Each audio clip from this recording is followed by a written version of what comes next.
As the dinner conversation continued, the atmosphere grew lighter, but Parkin's mind was preoccupied with his upcoming trip.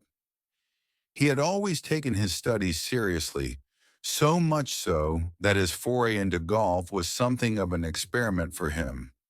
In his mind, golf was a game that required precision, patience, and strategic thought, attributes he believed would only sharpen his intellect. However, his passion for golf was likely to fade once he arrived at Burnstow, and especially after dealing with the peculiarities of the Globe Inn. The Globe Inn, though an establishment of good reputation, wasn't quite what Parkins had imagined.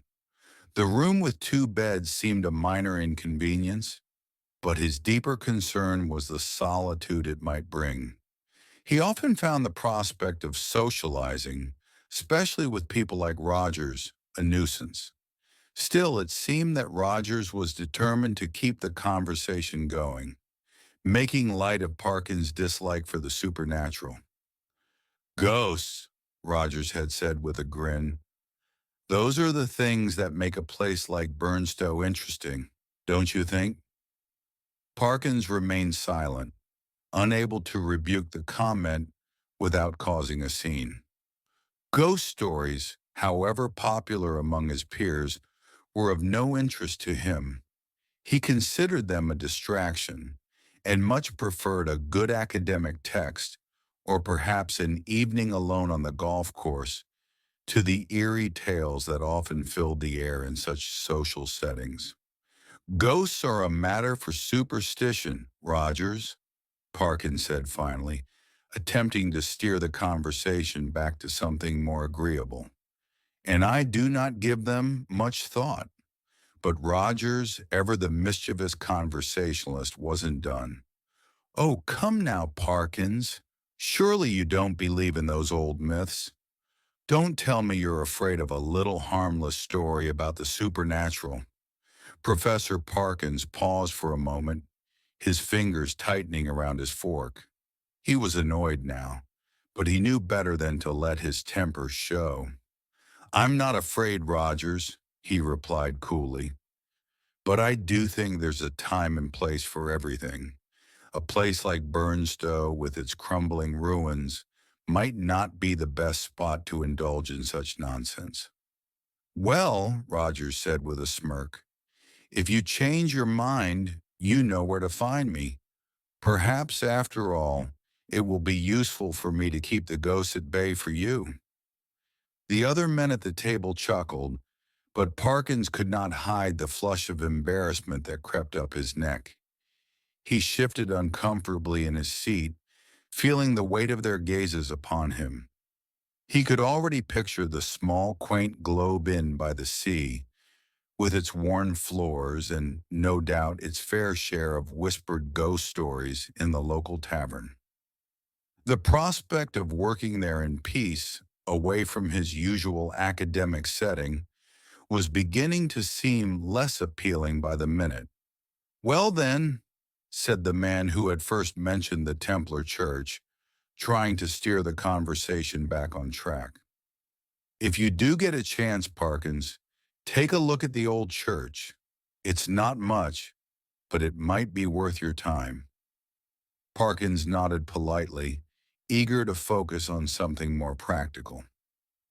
I'll make a note of it, he said, though my priority will be golf. The only ruins I'm interested in are the ones on the course.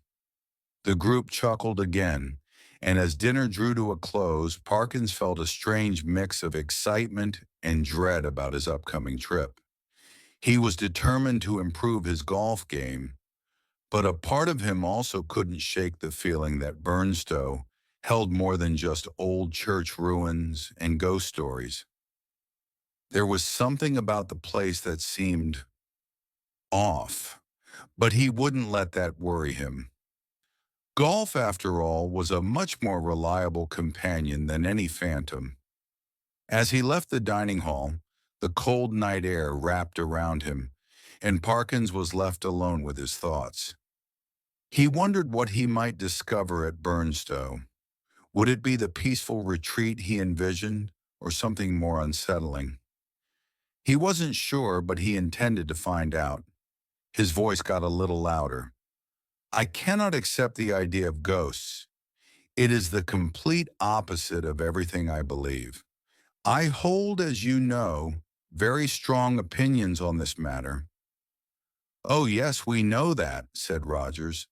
Well, we'll talk about it again at Burnstow, perhaps.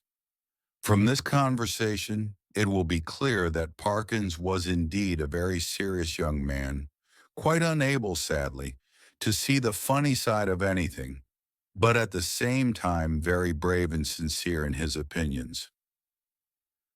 Late the following day, Parkins arrived at the Globe Inn in Burnstow and was taken to his room with the two beds, of which we have heard. He unpacked his things and arranged his books and papers very tidily on the large table by the window. In fact, the table was surrounded on three sides by windows. The large central window looked straight out to sea. The right one looked south over the village of Burnstow, and the left one looked north along the beach and the low cliff behind it. Between the inn and the sea, there was only a piece of rough grass, and then the beach.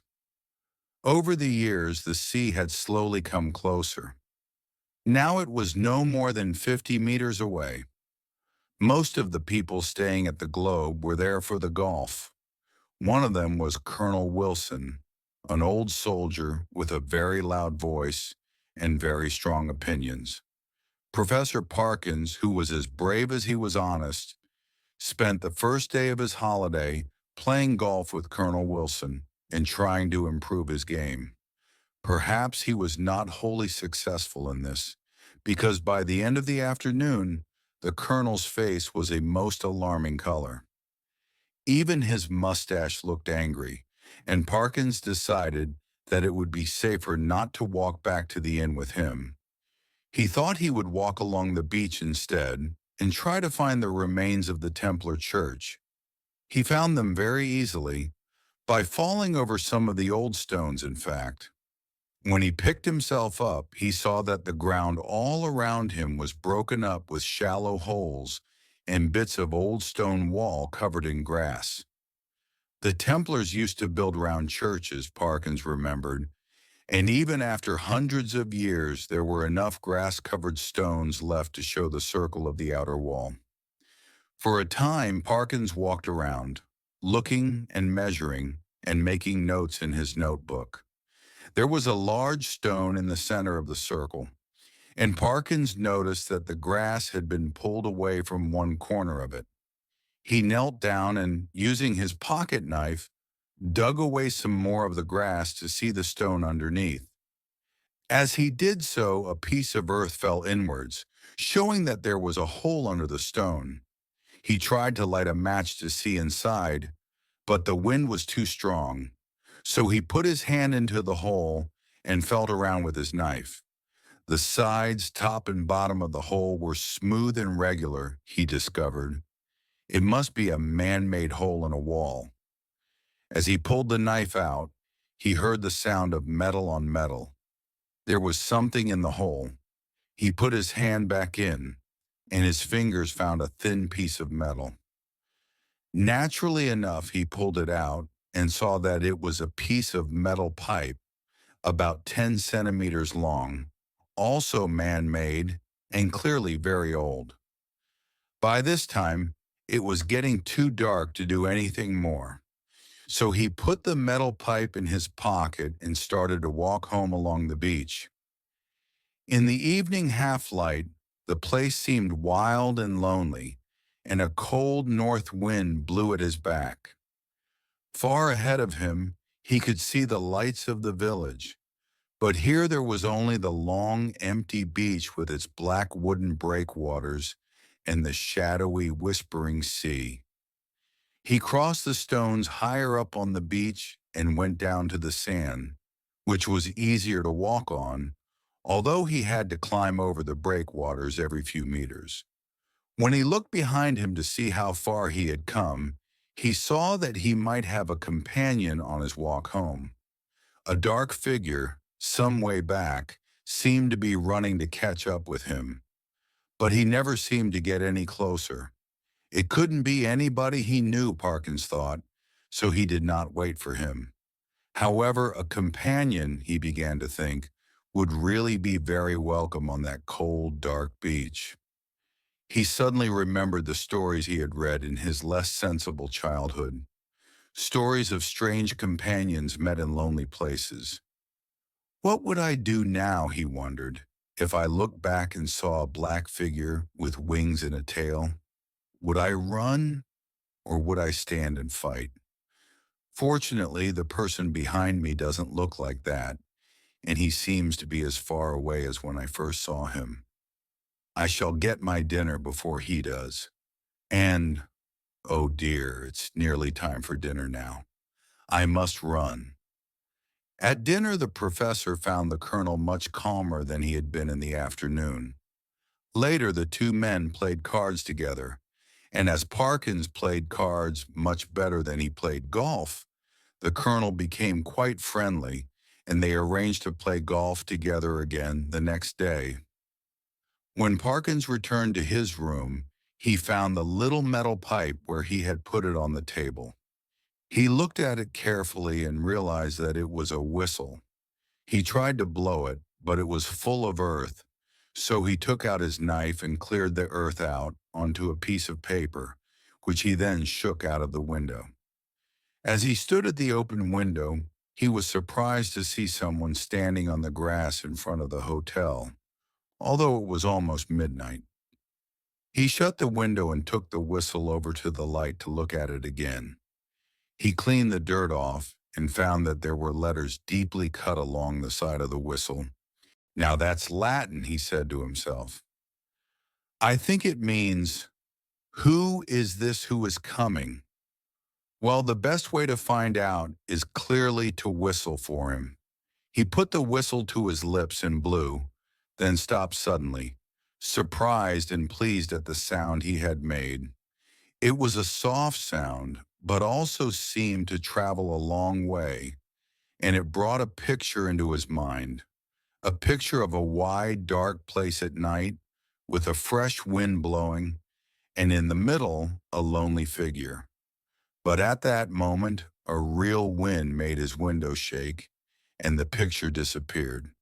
The wind was so sudden that it made him look up, just in time to see the white shape of a seabird's wing outside the window. He was so interested in the sound the whistle had made that he blew it again, this time more loudly. No picture came into his mind, but a sudden and very violent wind blew his window open with a crash. Both candles went out, and the wind seemed to be trying to pull the room to pieces. For 20 seconds, Parkins battled to close the window again, but it was like trying to push back a burglar who was fighting to get in. Then the wind suddenly dropped for a moment, and the window banged shut and fastened itself. Parkins lit the candles and looked to see what damage had been done. There was none, not even a broken window. But the noise had woken the colonel in the room above. Parkins could hear him walking around and talking to himself. The wind continued to blow for a long time, beating against the house and crying like a creature in pain. Lying in bed, listening, Parkins thought that a less sensible person might imagine all kinds of unpleasant things.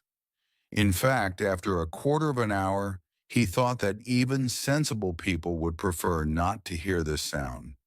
He noticed that one of his neighbors was finding it difficult to sleep too. He could quite clearly hear someone not far away, turning over in bed again and again. Sometimes when we close our eyes and try to sleep, we see pictures that are so unpleasant that we have to open our eyes again to make them disappear. This is what now happened to the professor. Every time he closed his eyes, he saw the same picture. There was a long beach with breakwaters running down to the sea under a dark sky. He recognized it as the beach he had walked along earlier. Then in the distance, He saw a man running along the beach, climbing desperately over the breakwaters and looking back over his shoulder all the time. Parkins could not see his face, but he knew that the man was terribly afraid. He was also nearly exhausted. Each breakwater was harder to climb than the last. Will he get over this next one? Thought Parkins. It seems higher than the others. Yes, half climbing, half throwing himself, the man got over and then fell to the ground, unable to get up again. The picture had not yet shown any cause for the man's fear, but now a distant figure appeared, moving very quickly. It wore a long, flowing garment, and there was something so strange about the way it moved that Parkins was very unwilling to see it any closer. It stopped, lifted its arms, bent down towards the sand, then ran, still bent over, down to the edge of the sea and back again. Now it straightened itself and moved forward along the beach at a frightening speed. At last it came to the breakwater where the man lay hidden. Again it ran down to the sea and back again, then lifted its arms and ran towards the breakwater. It was always at this point that the picture became too frightening for Parkins to continue.